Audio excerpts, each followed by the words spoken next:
नेतिया निकाली न कवन समाधि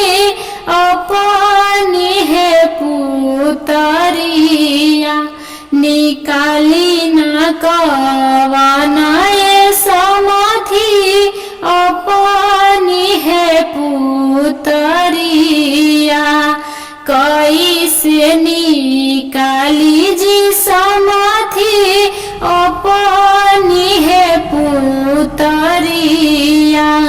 कैसे निकाली जी समाधि अपनी है पुतरिया पुतरी निकालत समाधि फाटे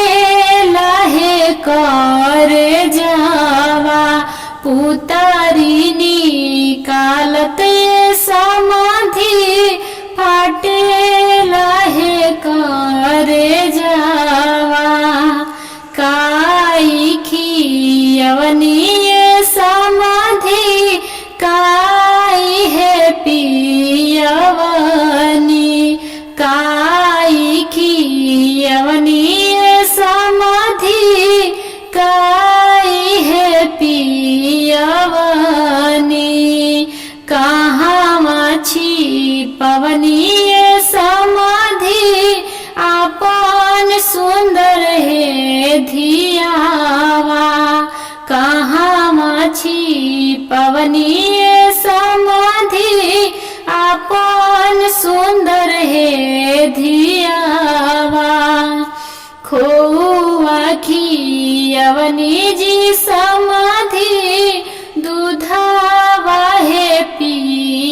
पियवनी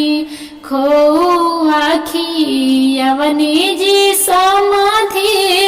दूधावा है पियवनी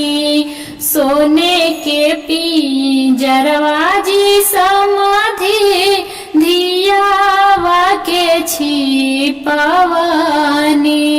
सोने के पिंजरवा जी समाधि धियावा के छिपवनी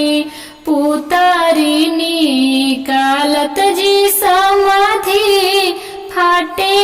लहे करे जावा पुतरी निकालत जी समाधि फाटे